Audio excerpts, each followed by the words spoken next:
हर खबर पर होगी आपकी पकड़। डाउनलोड कीजिए एबीपी लाइव ऐप। इस समय एक बड़ी खबर आ रही है। बड़ी खबर ये आ रही है कि एबीपी माझा के रिपोर्टर को जमानत मिल गई है।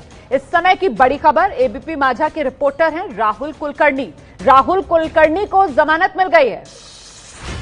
हमारे सहयोगी चैनल एबीपी माझा के रिपोर्टर जिन्हें गिरफ्तार किया गया था, लेकिन अब अदालत ने राहुल कुलकर्णी को जमानत दे दी है। देखिए, लगातार एबीपी ग्रुप अपने रिपोर्टर के साथ खड़ा हुआ था।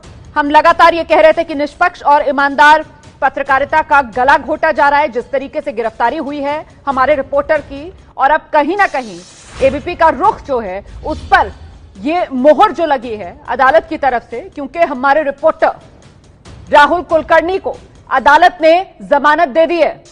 पत्रकार राहुल कुलकर्णी को जमानत मिली। एबीपी माझा के रिपोर्टर हैं राहुल कुलकर्णी, उन्हें जमानत मिली है।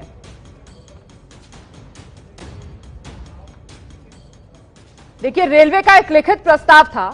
उस लिखित प्रस्ताव के आधार पर राहुल कुलकर्णी ने एक रिपोर्ट की थी, राहुल कुलकर्णी ने, और उसी को कहीं ना कहीं आधार बनाकर गिरफ्तारी बाद में राहुल कुलकर्णी की हुई। हालांकि एबीपी ग्रुप लगातार ये कहता रहा कि निष्पक्ष और ईमानदार पत्रकारिता का ये गला घोटा जाना है, क्योंकि रेलवे जो है वो मान रहा था कि हां, ये लिखित प्रस्ताव उसका है। रेलवे ने कहीं डिनाई नहीं किया था। बावजूद इसके राहुल कुलकर्णी को गिरफ्तार कर लिया गया था। रेलवे की तरफ से इतना कहा गया था कि ये जो प्रस्ताव था उसके इंटरनल यूज के लिए था, लेकिन ये तो पत्रकारिता में होता है। सूत्रों के आधार पर ही रिपोर्टर्स जो हैं वो रिपोर्ट ब्रेक करते हैं, और इसी वजह से तो हम कह रहे थे कि हम पूरी तरीके से अपने रिपोर्टर के साथ खड़े हुए हैं।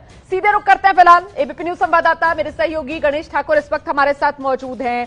गणेश, जो हम कह रहे थे निष्पक्ष और ईमानदार पत्रकारिता का ये गला घोटे जाने जैसा है, आखिरकार जमानत मिल गई राहुल कुलकर्णी को। गणेश ठाकुर जी बिल्कुल, और सच्चाई भी जीत हुई तरीके से, क्योंकि कहीं ना कहीं सरकारी पक्ष अपनी बात अदालत में रखने में नाकामयाब होगा, क्योंकि मामला ही नहीं था। सरकारी पक्ष ने ना तो बेल को अपोज किया, और जो हियरिंग हुई, हियरिंग में पीसीआर की डिमांड की गई थी, लेकिन जुडिशियल कस्टडी में तुरंत ही राहुल को भेजा गया, और फिर एबीपी न्यूज के वकीलों ने तुरंत ही जमानत की अर्जी लगाते हुए और हियरिंग मांगी, ये कहते हुए कि कोरोना की जो महामारी फैली हुई है, ऐसी स्थिति में उनको जेल भेजना सही नहीं होगा, इसलिए तुरंत हियरिंग की जाए। हियरिंग के लिए अदालत ने मान्यता दी और तुरंत ही जमानत पर सुनवाई शुरू हुई। पुलिस ने अपनी तरफ से स्टे दे दिया और नो ऑब्जेक्शन भी दिया कि बेल देने को उनकी कोई आपत्ति नहीं है, और अदालत की तरफ से तुरंत बेल भी दिया गया। तो निष्पक्ष आप ये बता रहे हैं गणेश ठाकुर, आप ये बता रहे हैं कि अदालत में बेल का सरकारी पक्ष की तरफ से कोई विरोध नहीं किया गया। जी बिल्कुल, सरकार की तरफ से कोई विरोध नहीं किया गया। संभव है कि कहीं ना कहीं सरकार को भी लगा होगा या सरकारी पक्ष को लगा होगा कि ऐसी स्थिति में बेल का विरोध करना सही नहीं है, और जो मामला बना है वो मामले में शायद कुछ और तथ्य सामने आए होंगे, जिसके बाद कहीं ना कहीं नरमी जरूर बरती गई है अपने रिपोर्ट के प्रति या राहुल कुलकर्णी के प्रति, और पुलिस ने अपोज नहीं किया बेल को, जमानत को, और जमानत दे दी गई। और ये मैं कहना यहाँ जरूर चाहूंगा कि लगातार जब गिरफ्तारी हुई, गिरफ्तारी के बाद ही सवाल उठ रहे थे, और जब हमने खुलासा किया, अपनी रिपोर्ट दिखाई, रिपोर्ट के बाद समाज के कई तबकों की तरफ से हमें समर्थन मिला, और कहीं ना कहीं दबाव तो सरकार पर बना था। सरकार ने इसी वजह से नरमी भी बरती, और सरकार ने जो इन्वेस्टिगेशन शुरू किया है उस इन्वेस्टिगेशन में कहीं ना कहीं ये दिशा मिल रही है कि ना अपनी रिपोर्ट की वजह से, बल्कि कुछ लोगों ने उनको वहां बुलाया था, ये कहते हुए कि वहां जाकर धरना आंदोलन करना है, जिसकी वजह से सरकार पर दबाव बना जी, ये कहकर ही उनको वहां लाया गया। एक भी व्यक्ति ने जो वहां मौजूद था या आया था, उसने कहीं ये नहीं कहा है कि एबीपी माझा की रिपोर्ट को देखकर वो यहाँ पहुंचे हैं। तो ये कहीं ना कहीं एस्टैब्लिश करना भी मुश्किल है। अगर आप किसी को गिरफ्तार करते हैं और अदालत के सामने पेश करते हैं, तो ऐसी स्थिति में अदालत पूछता है कि आखिर ग्राउंड क्या है। आप बड़ी जानकारी दे रहे हैं, बिल्कुल आप बड़ी बात कह रहे हैं। मुझे लगता है अब मैं रुक कर लेती हूँ। मेरे साथ अजय दुबे भी इस वक्त मौजूद हैं, और अजय जो है वो लाइव हैं इस वक्त हमारे साथ। अजय, जो बात यहाँ पर गणेश ठाकुर बता रहे थे कि साहब नरमी सरकार के पक्ष में आज अदालत में दिखी, क्या हुआ अदालत में, विस्तार से जरा दर्शकों को पहले बताइए। किस तरीके से मामला आया और कैसे आगे बढ़ा, दलीलें किस तरीके से रखी गई?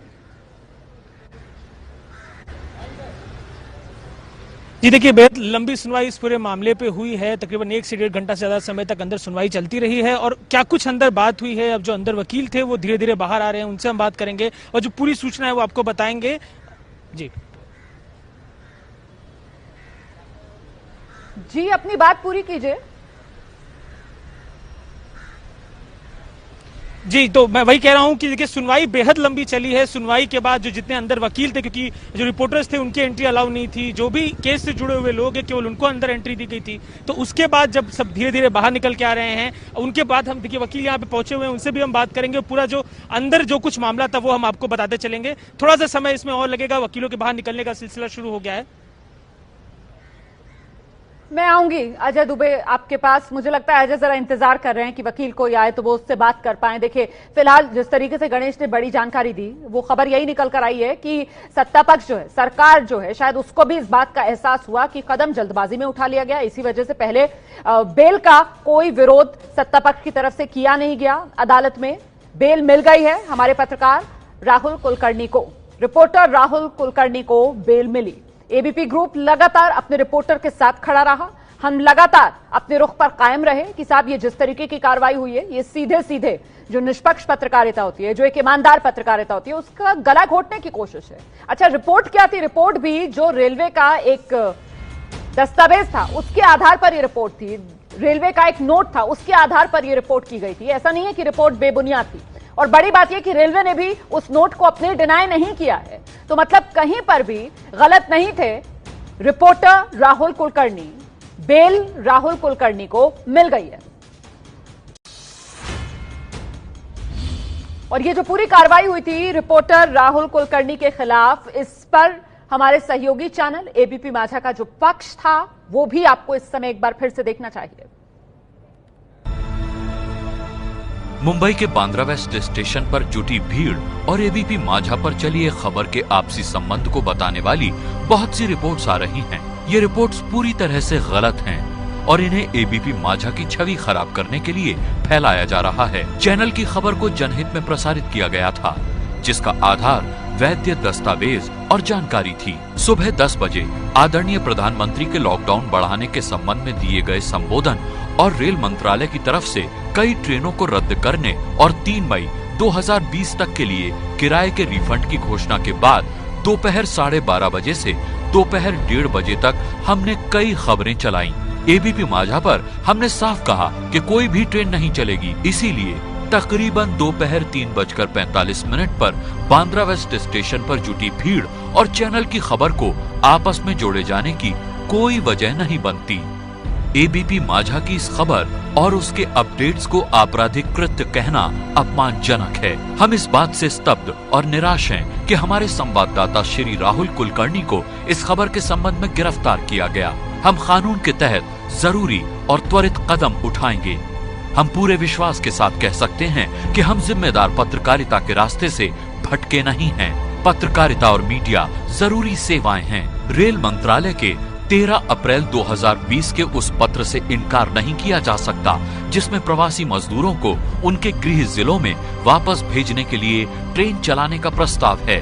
हम एक जिम्मेदार और सम्मानित चैनल हैं। हम समाज के एक बड़े वर्ग को जानकारी और खबर देकर एक आवश्यक सेवा प्रदान कर रहे हैं। हम कोई भी खबर या जानकारी किसी विश्वसनीय सूत्र से लेने से पहले और उसे प्रसारित करने से पहले उसकी सत्यता की हर संभव जांच करते हैं। प्रधानमंत्री के भाषण से पहले सुबह में चलाई गई खबर के बावजूद रेल मंत्रालय की इस घोषणा के बाद कि 3 मई 2020 तक कोई ट्रेन नहीं चलेगी, हमने फौरन अपने चैनल पर एक जिम्मेदार मीडिया संस्थान होने के नाते ये खबर चलाना शुरू कर दी। हम ये कहना चाहते हैं कि पत्रकारों को गिरफ्तार करने से पहले हर तथ्य और परिस्थिति की जांच पड़ताल होनी चाहिए। तो एक तरीके से जो एबीपी माझा का स्टैंड, उस पर ये मोहर लगी है। रिपोर्टर एबीपी माझा के राहुल कुलकर्णी, उनको जमानत मिल गई है।